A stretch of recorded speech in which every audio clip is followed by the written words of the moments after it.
Jahaymadu waa meesha lagu ciqaabo dadka soo lumo, waayo markay adduunka joogeen ayay dhibaato geystaan.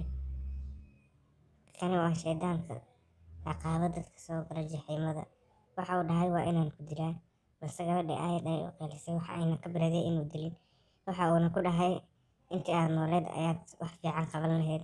Asagoo ku dhufan raba saaska ayaa waxaa ka soo baxay madaxeeda wareeg nuur ah. Kadib waxa uu dhahay wareegan waxaa loogu talagalay dadka aan la ciqaabi rabin. Waxaa tahay ruux soo luntay adiga. Waxa uu ku dhahay waxay ku dhahday maxaad ka wadaa? Waxa uu dhahay waad soo luntay adiga meeshan qalad ayaad u imaaday. Ma ahayn inaad halkaan imaado. Waxaana tahay ruux dhunsan. Waxa uuna dhahay haddii aad ma arki doontid. Waxay isku dayday inay gacanteeda ku fiiriso, balse way arki weysay ruuxda. Waayo waxay ahayd nuur aan la arki karin oo uu arkayo qofka ciqaabo bes ah. Waxay weydiisay aniga halkeen joogaa. Waxa uu dhahay waxaa tahay inaad aadaa meesha fiican oo barwaaqada ah. Waxa uu tusay meel kale. Waxaana ku dhahay waa inaad aadaa meeshaas. Waxaana dhahay waad soo lunsan tahay adiga. Waxay dhahay haddii aan badbaaday waan fiicana tahay ee waxaad igeysaa meesha la iigu talagalay. Waxa uu dhahay isdiyaari waxaan ku geyn rabaa meesha. Waxay dhahday aniga diyaar ayaan ahay balse meeshan waa inaad iga bixisaa. Waxayna dhahday inaan ku baryayaa ee halkaan iga bixi. Waxaan ku dhahay meeshaas sabab inaad laga baxdo lagama yaabo. Waxaan ku siin doonaa hal jaanis ah oo inaad ii keentaa ilmo farxadeed. Waxa uu ku dhahay haddii aad ku guuldareysato waxaan ku keeni doonaa halkaan waana ku ciqaabi doonaa. Waxay dhahay waa ogolahay balse waa inaad halkaan iga saartaa. Waxa uu dhahay waan kuu badinayaa maalmaha waxaan ku siin doonaa 7 maalmood. Haddii aad ii keeni weyso balse waxa kugu dhaco adiga ayaa ogaan doono. Nuurka madaxeeda ka soo baxaya ayuu soo jeeday waxa uuna geliyay qoorteeda. Kadib waxa uu bilaabay inuu garbihiisa wareejiyo. Markii uu garbihiisa wareejiyay ayaa waxaa dhacday hal mar inay dabeyl xooggan oo aad u daran imaado. Kadib waxa uu keenay meel kale oo ay ku taallo albaab kale. Markii uu halkaas keenay ayaa gabadhu waxa ay la yaabaneed waxa meeshaan keenay mana ay xasuusan. Waxa ay isku dayday inay weydiiso waxa uu ku dhacay. Waxayna dhahday meeshaan gormeyn imaaday aniga. Waxa uu dhahay aniga amar uma qabo inaan ku weydiiyo. Wuxuu ku dhahay ha hilmaamin 7 maalmood. Waayo haddii aad hilmaanto oo ii keeni weyso ilmo farxadeed wixii kugu dhici doona adiga ayaa og. Waa uuna 7 tuulay hal mar. Waxa ay ku soo dhacday dhulka. Waa ay suuxsaneyd kadib ayay soo kacday. Waxayna isweydiinaysay waxa meeshaan keenay. Waxayna is dhahday halkaan koodi hore ma meeshii aan ku dhintay. Hubaal halkaan waa meeshii aan ku dhintay koodi hore balse ma xasuusto. Waxa ay dhahday waa inaan soo raadiyaa ilmo farxadeed. Kadib waa inaan u tagaa ninka saaxiibkeygii. Waxa ay dhahday aad ayuu u farxi doonaa. Qofkaan ay ka hadlayso waa nin ayada saaxiibkeed ahaa. Waxay ahayd habeen aad u xun. Kadib ayada waxay ka fikiraysay waxa ay samayn doonto. Waxayna dhahday Liiba hadduu i arko aad ayuu u farxi doonaa. Waa inaan asaga u tagaa. Waxayna rajeynaysay markay aragtay inuu ka imaado ilin farxadeed oo u uruuriso ilintaas. Waxay aaday gurigiisii. Kadib markay aaday wuxuu ahaa mid aad u murugaysan isaga. Waxa uu nawaday ubax. Kadib asaga aad ayuu u murugaysnaa. Wixii ayuu gacantiisa ku waday gacanta kalena wuxuu isaga tirtirayay ilinta. Waxay dhahday weli ma xasuusataa talo. Waxay soo gashay albaabkiisii dhankii guriga ayayna u soo gashay asaga. Way u wacday Liiba ayay dhahday. Kadib markuu arkay ayaa asaga waa uu soo orday. Waxa uuna laabta ayuuna geliyay. Kadib markay cabaar isku ooyaan ayaa waxa uu u mahadceliyay Ilaahay. Waxaana ku dhahay ilaa hadda ma nooshahay. Waxay ku dhahday haa aniga waan noolahay waana ku xiisay. Wuxuu dhahay waxaan ku sugayay adiga. Waxaana ku moodayay inaad dib dambe iigu soo noqon doonin. Kadib ayada ayaa murugatay waxa uuna ku dhahay maxaa. Waxay dhahday waa inaan dib u noqdaa.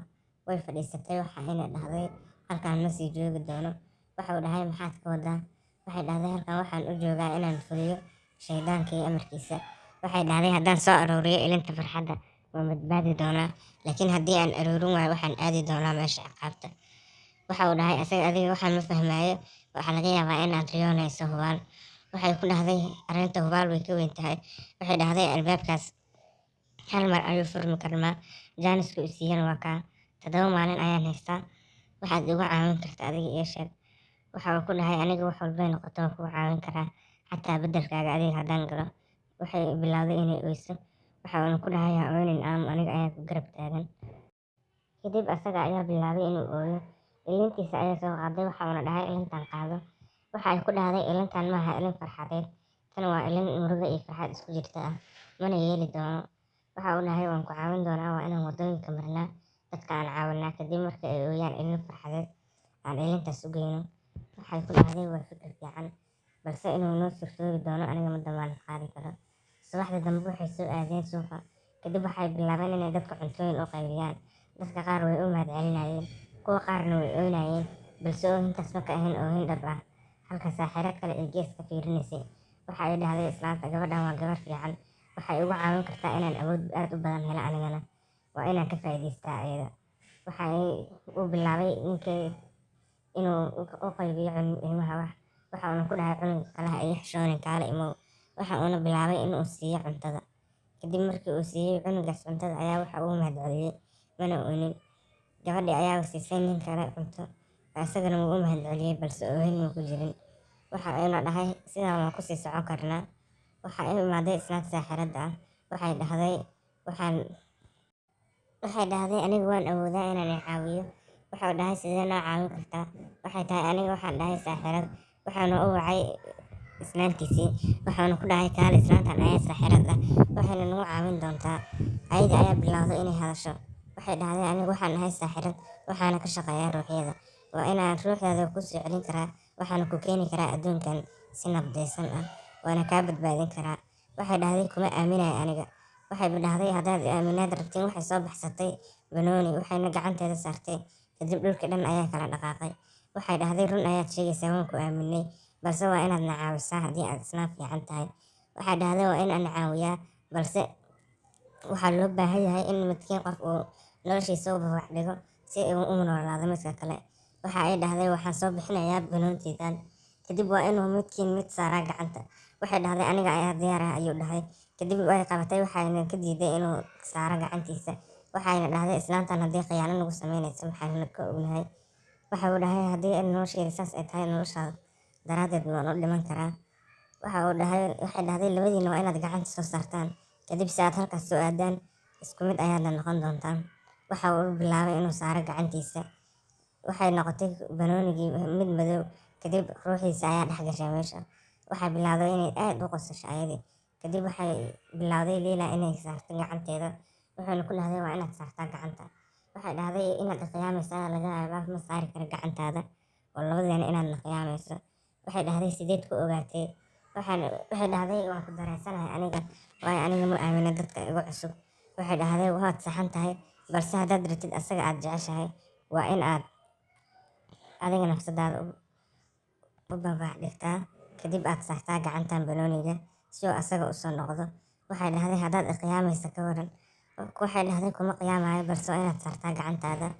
Kadib ayadii ayaa dhahday haddii aad qiyaanto ka waran oo gacanta aan saaro, labadeenana aad na qaadato. Waxay dhahday kuma qiyaami doono, asaga ayaan ku soo celinayaa, balse si uuna igaga fakan ayaan asaga xirxiri doonaa. Kadib asaga ayaa banooniga ka soo qeyliyey, waxa uuna dhahay ha aaminin, aniga inaan dhinto diyaar ayaan u ahay, balse adiga waa inaad noolaataa. Waqtiga wuu kugu yaryahay ee soo raadi ilinta. Waxay dhahday waa inaan aniga daraadda adiga u noolaadaa oon ku badbaadiyaa, waayo ma istaahishid inaad halkaas ku sii jirto. Saaxiiradda ayaa dhahday waa inaan nolosheeda bilowdaa. Kadib ninkii ruuxdiisa ayay soo bixisay, waxayna ku soo celisay jirkiisa. Kadib ayaga ayaa bilowday inay xirxirto. Leila ayay dhahday waa inaad saartaa gacantaada, waayo aniga balankeyga ku oofiyey. Haddii aad isku daydo inaad khiyaantana, ruuxdiisa asaga waan soo qaadi doonaa. Waxay dhahday adiga ayaan ku sugayaa, waa inaad saartaa gacantaada. Kadib Leila ruuxdeeda ayaa la qaaday, waxayna gashatay banoonigii. Waxay dhahday waxaan ahay hadda islaanta ugu awooda badan, laakiin waxay ruuxda bilowday inay furmato oo kala burburto, waayo Leila ruuxdeeda aad ayay u awood badneyd oo kubadda kuma adkeysan karin. Waxayna saaxiirad isku beddeshay dharkeeda dhar aad u falfalxan, waxaana soo baxay ninkii ruuxda ciqaabi jiray. Waxa uuna ku dhahay adiga ayaa ah waxa qofka dadka qasayay, waa inaan adiga ku ciqaabaa Leila beddelkeeda, waayo waxaa tahay qofka aad u xun. Waxa uu ku dhahay waa inaan adiga kaa jaraa markaaga ayaa la marayaa. Waxa uuna bilaabay inuu ayada ciqaabo. Kadib islaanta kale saaxiiradda ahayd ayaa bilowday inay aad u qayliso, balse waxa uu ku dhahay qayladaada waxba kaama tarayso, waayo waxaad isku dayday inaad adiga khiyaanto dadka kale oo beriga ahna aad dhibaatayso. Kadib waxay bilowday inay barbarido asaga. Waxayna dhahday aniga gabadhaada ayaan ahay, soo adiga imaadan dhalin. Kadib waxa uu bilaabay inuu khiyaamo.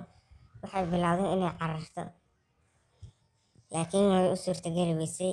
Waxay u soo baxday gabadheedii, waxayna ku dhahday hooyo soo ima aragtid, laakiin way arki weysay, waxayna kusoo carartay Liili dhankeeda.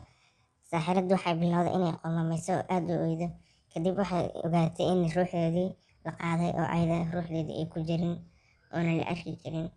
Ciqaabteedina taas ayay noqotay. Waxay bilowday saaxiradda inay aad u oyso, gabadheedana waxay bilowday inay Liili la noolaato, waxayna ku noolaadeen nolol